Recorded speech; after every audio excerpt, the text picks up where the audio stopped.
La palabra de Dios habla a los líderes de la iglesia muchísimo y la importancia de que estén preparados para enfrentar la crisis. Primera de Pedro capítulo 5 versículo 1 y 2 dicen así: ruego a los ancianos. La palabra ancianos, decíamos el domingo pasado, también se refiere a los pastores, la misma cosa, no que sean más viejos, sino que el pastor ya también se está poniendo viejo, pero no tanto, pero se está poniendo viejo. ¿Por qué se ríen? Eso no fue una broma. Ruego a los ancianos que están entre vosotros, yo anciano también con ellos. Pedro, a lo mejor el apóstol era viejo.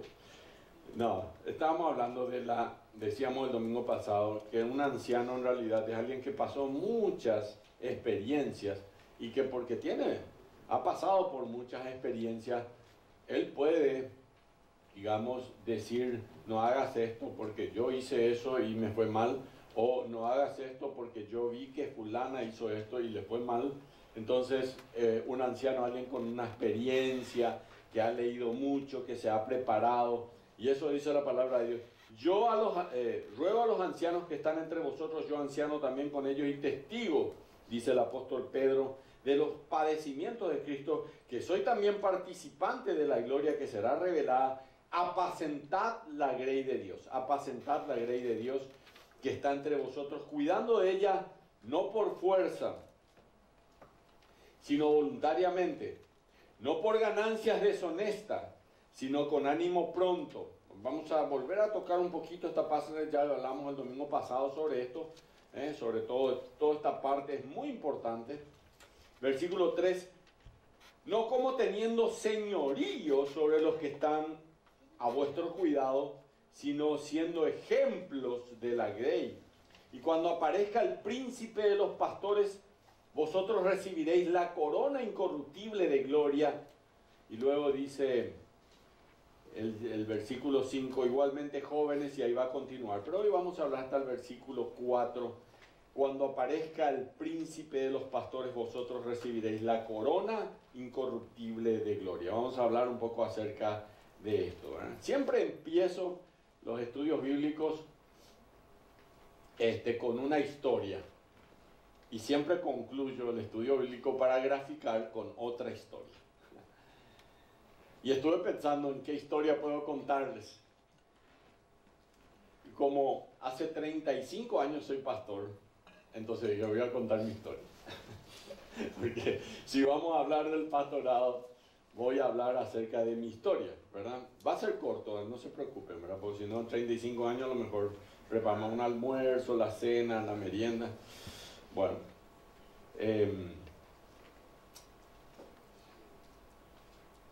muchas crisis he pasado en la iglesia del sur, muchas crisis. Algunos que nos acompañan saben que es así. Yo he cometido muchos errores en mi inocencia de pensar que así se tienen que hacer las cosas. Me he equivocado muchas veces, pero he aprendido a entender que los pastores tampoco somos perfectos, no tenemos que aspirar a ser perfectos porque no vamos a ser. El único perfecto es el Señor Jesucristo, no tuvo pecado, etc. Muchas de las cosas que hice, lo hice en mi buena fe, pensando que estaba haciendo bien, y a veces, no sabiendo todos los detalles, tomé decisiones sin que realmente sea la mejor decisión la que había tomado. Hace 35 años soy pastor y aprendí esto. En los momentos más difíciles de mi vida, voy a contar la primera parte de mi historia como pastor, para luego al final contarle la última parte. Aprendí que cuando Dios te muestra y te llama, Él te sostiene. Y aprendí que cuando Dios te llamó y te mostró eso en un momento de bendición, lo que Dios te mostró en luz, no lo dudes en los momentos difíciles, en la oscuridad. Cuando tenía 25 años fui llamado al pastorado. Los pastores de la iglesia donde yo asistía, de la iglesia cristiana evangélica del Parque, decidieron de que se querían deshacer de mí. Así que no era así, ¿no? Solo una forma de decir. No voy a decir, se querían deshacer. ¿No? Bueno, dijo, bueno, vamos a abrir la iglesia. Hacía ya 3 años que la iglesia del centro se reunía como un anexo. Y bueno, ya estaba, éramos 3 los que liderábamos la iglesia en ese entonces. Era un anexo ya con más de 100 personas. Sonia aquí está presente, nos bancó. Desde hace 35 años me banca hasta ahora. Y Pocholo, desde luego. Así que en ese entonces comenzamos la iglesia por la gracia del Señor. Y uno dice, todo va a venir bien porque oramos para que todo salga bien. No va a haber ningún problema porque el Señor es por nosotros y si Dios es por nosotros, ¿quién contra nosotros? Vamos para adelante. Y así uno piensa y sigue, y hay que pensar así, entre paréntesis, siempre. Pero no fue tan así. Primero, no teníamos un local propio. Así que comenzamos a orar, pero el lugar donde nos congregábamos nos dieron hasta 6 meses a 8 meses y ya se van a retirar de ahí. Entonces, evidentemente, Señor, tenemos 8 meses, tenemos que salir acá, no sé dónde querés que nos reunamos, así que tenés que conseguirnos un lugar. Comenzamos a dar vueltas, yo les puedo contar experiencias sobre esto, pero Dios nos mostró un lugar y compramos el lugar. Así que ahí comenzamos a crecer mucho, y gracias a Dios crecíamos tanto que ya no entramos más. Así que el pastor dijo, ya saben quién es el pastor, 35 años, vamos a poner un letrero en la iglesia, se vende. La iglesia casi me crucificó. Y yo, pastor, oramos por esto y ahora tenemos este lugar y va a poner un letrero, se vende. Y sí, porque no sé, ya le pregunté a los vecinos, al de atrás, al de adelante, hace 2 o 3 años estamos tratando de comprar algo y no podemos crecer, y si nos vamos a quedar acá y nosotros queremos crecer porque tenemos que llevar el evangelio, bla, bla, bla, bla. Y algunos se fueron de la iglesia, honestamente. Me crucificaron, tenían razón. Vendí la iglesia, ¿verdad? Yo soy uno de los pocos pastores que vendió su iglesia, ¿verdad? Vendí la iglesia y compramos este lugar, la iglesia nuestra, honestamente, van a decir, no puede ser, ¿verdad? Sí, tenía 160 metros cuadrados, hoy tenemos casi 2.000 metros cuadrados, señores. No podíamos crecer, no podíamos comprar de al lado. Incluso la señora de al lado mismo nos quiso vender en algún momento, pero después por un problema de juicio no nos podía vender la señora su propiedad, y entonces en un momento dado, porque la alquilábamos el lugar para tener la clase de niños, y en un momento dado se retiró. Pero todo eso era parte del ruido que uno tenía. Pero pasaron 4 años, me estaba inaugurando como pastor y llegó el 5.º año y mi hija menor, que estaba por cumplir 2 años, se enfermó de una enfermedad única. No es que había una enfermedad así,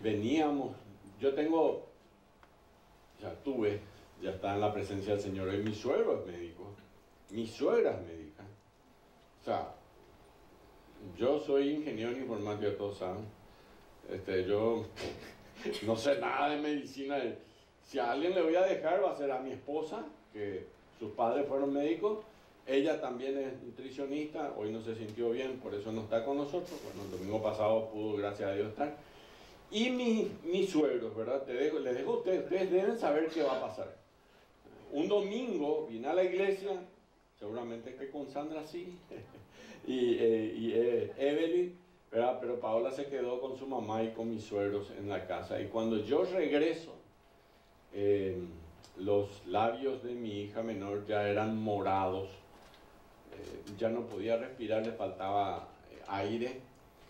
Le llamo al doctor, que era el pediatra, le digo, te voy a llevar, era domingo, era al mediodía, me fui hasta ahí, él estaba con su familia almorzando, entre paréntesis, pero igual me atendió, me dijo, te voy a dar 5 a 10 minutos para que de Villa Morra llegues acá al centro, al hospital privado del niño, y no hagas caso de ningún semáforo, vos te vas. Por el camino nosotros sentíamos que mi hija ya no respiraba. Cuando llegamos al instituto privado del niño, la reanimaron. Esa era la situación. Dijo, a lo mejor porque ya dejó, digamos, la actividad de la vida, puede que después le reanimamos, pero no sabemos si se va a salvar. Un médico, un niño igual a este, pero con muchísima plata, nieto de Nicolás Bo. Algunos saben quién es Nicolás Bo, un tipo multimillonario. Digamos que tuvo a su nieto acá y falleció. Trajo médicos hasta de Europa y yo te voy a hacer gastar mucha plata, así que no sé si querés que... Yo le dije, mira, dame un lugar en donde yo me pueda ir a orar. Me miró así, me dijo con un poco de sonrisa. Le dije, porque donde la mano de un doctor no llega, la mano de Dios va a llegar. Así que vos nada más haces tu trabajo, que el Señor va a estar hablando y va a contestar mi oración. Bueno, hacía 5 años que era pastor. Señor, ¿qué pasa? ¿Qué estoy haciendo mal? ¿Qué ando que no está bien? ¿Por qué tengo que pasar esto? Bueno, en el instituto privado del niño, ya saben ustedes, no es gratis. Así que yo tenía una pequeña deuda, ponerle que debía por mi casa unos quizás 20 millones, 30 millones de guaraníes. Cuando mi hija sale del instituto privado del niño, pasé a deber 600 millones de guaraníes. Tenía una pequeña imprenta, fue mi primer experimento de empresario. Duró 1 año y medio más o menos. Me robaron tanto en la imprenta que tuve que cerrarla, es decir, que fracasé. Todo eso pasaba en el momento en que yo era el pastor, ¿verdad? Y yo así tipo, bueno. Después 3 de mis empleados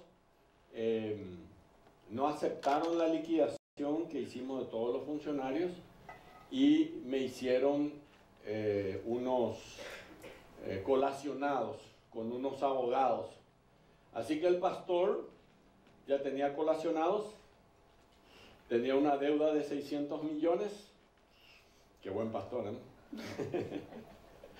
Y yo decía, todavía no tenía 30 años, yo decía, Señor, ¿qué es lo que querés decirme? Tengo que aprender acá, ¿verdad? No sé, ¿dónde en la Biblia estaba aquí? ¿Cómo reacciono, verdad? Las crisis fueron así profundas. Hablaba con mi esposa, oraba con ella, mis hijas eran muy pequeñas, mi hija finalmente se salvó, entre paréntesis, ya está casada, etc. Doy gracias al Señor por ella, pero pasé a deber 650 millones de guaraníes mensuales. Eso me llevó a mí, 30 años atrás, a pagar una cuota mensual de 8 millones de guaraníes mensuales. No tenía ninguna forma de pagarlo, era un funcionario, tenía 3 trabajos, era ingeniero en sistemas, ustedes saben. Trabajé, gracias a Dios, para buenas compañías, pero 8 millones era una deuda grande la que tenía. Encima teníamos que pagar el colegio de mis hijas y teníamos que pagar el desayuno, almuerzo y cena, bla, bla, todo lo que quieran. Todo eso teníamos que hacer. Pero Dios me decía esto, lo que Dios te mostró en luz, no lo dudes en la oscuridad. Así que durante 8 años pagué 8 millones de guaraníes mensuales. No sé de dónde salió esa plata, pero Dios bendijo. Y legalmente pude pagar todo lo que debía. Así que pasaron más o menos 4 años. Yo fui director de tecnología del Banco Asunción, que es del Grupo Santander Central Hispano, un banco español. Luego fui director de tecnología del Citibank y otros lugares. Me pagaron bien, hay que reconocer, ¿verdad? Y también luego tuve algunos inicios de otras compañías, otras empresas, y en medio de eso era pastor. Pero por lo menos pagaba mis cuentas, ¿verdad? Imagínense que uno es pastor y que venga alguien acá y que vos tengas una cuenta de, no sé, 30 cuotas atrasadas por ahí, ¿verdad? Y vos le invitaste a tu amigo, ¿verdad? Y tu amigo, ya ven mi iglesia, vení para escuchar la palabra de Dios. Y el tipo viene y se sienta aquí. Yo le conozco a este tipo. Este me debe 30 meses. Voy a escuchar, che, qué linda tu iglesia, che, ¿eh? O sea, imagínense eso. Por eso la palabra de Dios en 1 Timoteo capítulo 3, versículo 1 dice,